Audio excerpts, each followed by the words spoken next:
देखिए प्यारे बच्चों, साइंस के क्वेश्चन है कुछ एमसीक्यू के लिए। एमसीक्यू ही सबसे महत्वपूर्ण है।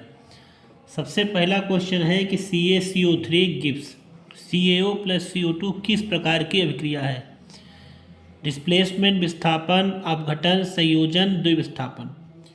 तो आप पहले जान लीजिए CaCO3 कैल्शियम कार्बोनेट है जो कैल्शियम ऑक्साइड और कार्बन डाइऑक्साइड में विघटित हो गया है। क्या हो गया है?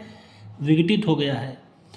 तो अगर कोई जटिल यौगिक यानी CaCO3 जैसे है दो सरल यौगिकों में टूटता है तो वो क्रिया हमारी कहलाती है अपघटन। उसका क्या नाम है बच्चों? अपघटन। तो हमारा विस्थापन, अपघटन, संयोजन और द्विविस्थापन में जो आंसर सही है वो सही है अपघटन।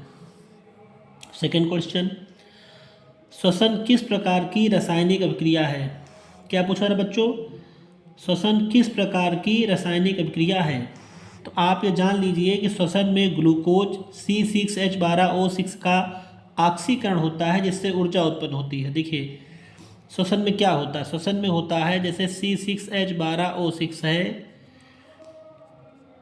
इसकी ऑक्सीजन से क्रिया बनता है 6CO2 प्लस 6H2O और प्लस एनर्जी। ठीक, तो अभी मैंने आपको बताया है कि श्वसन में ग्लूकोज का ऑक्सीकरण होता है जिससे हमारी ऊर्जा प्राप्त होती है यानी एनर्जी। तो हमारा इसमें ऑप्शन है उपचयन।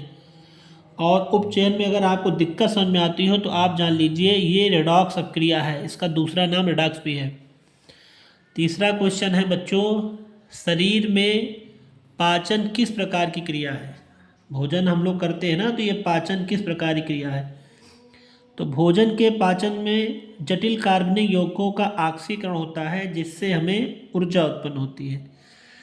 तो जो रिएक्शन यहाँ है वही सेम रिएक्शन यहाँ पर है। शरीर में पाचन किस प्रकार की क्रिया है उसमें भी ग्लूकोज का ही ऑक्सीकरण करवाया जाता है यानी C6H12O6 ऑक्सीजन से क्रिया करा के कार्बन डाइऑक्साइड, जल और एनर्जी हमें प्राप्त होती है।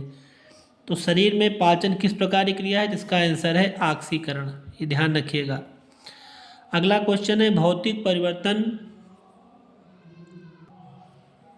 भौतिक परिवर्तन क्या है? अस्थाई, स्थाई। अस्थाई मतलब कि जरा सा अगर हम परिवर्तन ला देंगे तो वापस उसी अवस्था में आ जाएगा। जैसे मैं एग्जांपल बताता हूँ, भौतिक परिवर्तन कैसा होता है। कोई भी आप एग्जांपल सोच के देखिए कि आपको कैसे समझ में आएगा भौतिक परिवर्तन क्या होता है।